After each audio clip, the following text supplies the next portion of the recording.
कपड़े धोने वाली बहू। शादी के पहले से ही विभा को कपड़े धोने का बड़ा शौक था। कभी नल के नीचे तो कभी तालाब के पास। अरे मेरी नीली वाली लुंगी नहीं दिख रही है। विभा की अम्मा, कहाँ रखी है लुंगी? अरे वो तो विभा ने परसों ही धोकर रखी थी आपकी अलमारी में, देखो वहीं होगी। वो ना मैंने आज धो दी, मुझे लगा कि गंदी हो गई होगी। अरे कैसे गंदी हो गई थी? उसे तो मैंने पहना भी नहीं। हे भगवान, इस लड़की के कपड़े धोने की आदत से परेशान हो गया हूँ मैं। जितना तो घर में राशन नहीं आता, उससे कहीं ज्यादा डिटर्जेंट पाउडर का खर्चा है। इसकी शादी करवा दो, शादी जाए अपने घर में ही करे काम, फिर चाहे घर के कपड़े धोने हो या पूरे गांव के। हाँ ठीक बोल रही हूँ, देखता हूँ मैं कोई लड़का। वो दिन भी आ जाता है जब विभा को देखने लड़के वाले आ जाते हैं। लड़की मुझे अच्छी लगी। होने वाली सास कहती है, बेटी अगर कुछ पूछना है तो पूछ लो। वैसे तो हमारी लड़की बहुत ही शर्मीली है, जो बोल दो वो मान लेती है, इसे क्या पूछना होगा। अरे कैसी बात कर रही हो माँ, मुझे इन लोगों के घर रहना है, सवाल तो कई है। हाँ हाँ बेटा, पूछ लो ना, क्या पूछना है। आप लोगों के घर कपड़े कौन धोता है? सास का मुंह बन जाता है। देखो, अगर तुम ये कहना चाहती हो कि तुम्हें कपड़े धोने नहीं आते तो सुन लो, कपड़े मैं ही धोती हूँ, लेकिन तुम्हारे आ जाने के बाद मैं रुमाल तक नहीं धोऊंगी। अरे चुप रहना भाग्यवान, बहू बेचारी घर आई नहीं, उसे डराना शुरू कर दिया। वो क्या है ना बिटिया, अभी तक तो ये कल्लू की माँ ही धोती थी, लेकिन अब तुम्हारे पापा तो दहेज में वॉशिंग मशीन देंगे ही।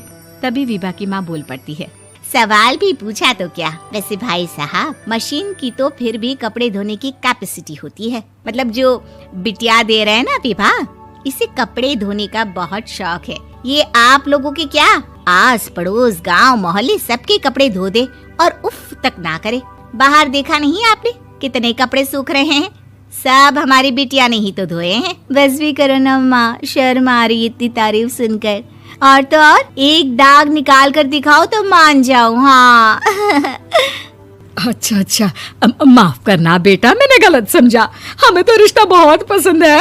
और ऐसे जुड़ जाता है रिश्ता कपड़े धोने का शौक रखने वाली विभा का। उसकी शादी हो जाती है कोयला फैक्ट्री में काम करने वाले कल्लू के साथ। शादी के बाद अचानक विभा चिल्लाती हुई सास के पास आती है। सासू माँ, अरे सासू माँ कहाँ है आप? ये तो धोखा है, धोखा दिया आप लोगों ने मुझे। इसे ससुर के चक्कर के बारे में पता चल गया। अरे तो उसमें तुझे क्यों धोखा मिला है? अरे नल में पानी नहीं आता, कपड़े कैसे कब धुलेंगे? अच्छा, तू पानी नहीं आ रहा उसकी बात कर रही है। तो आपने क्या सोचा? कुछ नहीं। अच्छा, तेरी माँ ने कहा था कि कपड़े धोने का शौक है तुझे, याद आया मुझे।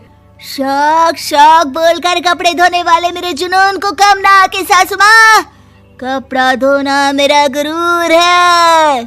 तभी पति भी वहाँ आ जाता है। अभी मैंने इसे सनी देओल की फिल्म दिखाई है, उसी के डायलॉग मार रही है माँ। अच्छा सुन, साफ साफ बता रही हूँ, पानी सुबह 4 से 6 और शाम को 10 से 12 आता है, समझी? विभा टाइमिंग सुनकर हैरान हो जाती है। ये क्या भूतों का मोहल्ला है? सुबह 4 बजे उठकर कौन कपड़े धोता है? 4 बजे टंकी में पानी जाता है, फिर सारा दिन धोना ना, किसने मना किया? अरे कैसी बात कर रही हैं? 200 लीटर की टंकी में कितने कपड़े धो लूंगी मैं? सुबह ही उठ जाऊंगी मैं। अब क्या था, विभा सुबह 4 से लेकर रात के 12 बजे तक कपड़े ही धोती रहती। एक रोज सास पड़ोस से निकलकर कहीं जा रही होती है कि साथ वाली कहती है, हाँ कल्लू की माँ, जरा ये बताओ कि 2 साड़ी है, 2 ब्लाउज और एक पेटीकोट और एक नाड़े वाला लंबा कच्छा। हाँ तो?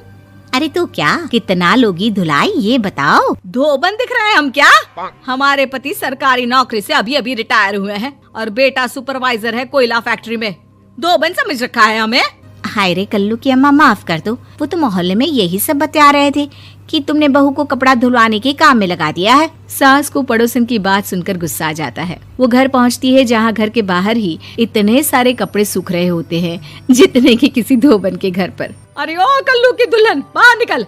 माँ जी यहीं आ जाओ, बाथरूम में चादर धो रहे हैं हम। अरे अभी हम धोते हैं, तुमको बाहर निकलो। ये आस पड़ोस वाले बोल रहे हैं कि हम बहू से कपड़े धुलवा कर उसे कपड़ा धोने वाली बना दिए हैं। अरे छोड़ो ना माँ जी, किन लोगों की बातों में आती हो? आस पास के लोगों का तो काम ही होता है कि वो किसी तरह सास बहू को लड़ा दे। बहू सारे घर के कपड़े धोती है, ये क्या कम है? बोलिए। सास को भी लग जाता है कि वो बहू का ये सनकीपन नहीं छुड़वा सकती, इससे अच्छा है कि खुद ही चुप हो जाए। एक रोज सास और बहू मंदिर जाते हैं, जहाँ सास की साड़ी वहाँ खड़ी भीख मांगने वाली से मिलती है। माँ जी क्या बात है, आपकी साड़ी उस भिखारन से कितनी मिल रही है ना? हाँ हाँ देखो तो, दोनों की साड़ी मिल रही है। क्या बात है कल्लू की अम्मा, तुम खुद को तो अफसर की बीवी बताती हो और ऐसी सिंपल सी प्लेन साड़ी पहनकर घूमती हो। सिंपल और प्लेन नहीं है ये साड़ी। तो क्या सोने के धागे से फूल बने हैं? कुछ भी सासू माँ, कुछ भी। हाँ बने थे इस साड़ी में सोने के धागे से फूल। मेरे पति लेकर आए थे मद्रास से स्पेशली मेरे लिए 10,000 की। ताहे भाई साहब इस भिखारन के लिए भी सेम टू सेम साड़ी लेकर आए होंगे 10,000 की। सास उस वक्त कुछ नहीं कहती, लेकिन बहू के साथ घर आती है और अलमारी से एल्बम निकाल कर लाती है। ये साड़ी देख रही है, ये वही साड़ी है जिसे मैंने अभी पहना था। इस साड़ी में ये जो चमकदार फूल दिख रहे हैं ना, ये सोने के धागों से काढ़े गए हैं। लेकिन तू लोकल वॉशिंग मशीन ब्रश से घिस घिस कर सारे फूलों को निकाल कर साड़ी प्लेन कर दी। मुझे माफ कर दीजिए सासू माँ। और तो और, जब मैंने तुझे तेरी गलती के लिए कुछ नहीं कहा, लेकिन तूने तो सबके सामने मेरा मजाक ही बना दिया। क्यों? बहू को समझ में आ जाता है कि अब से उसका कपड़े धोना बंद।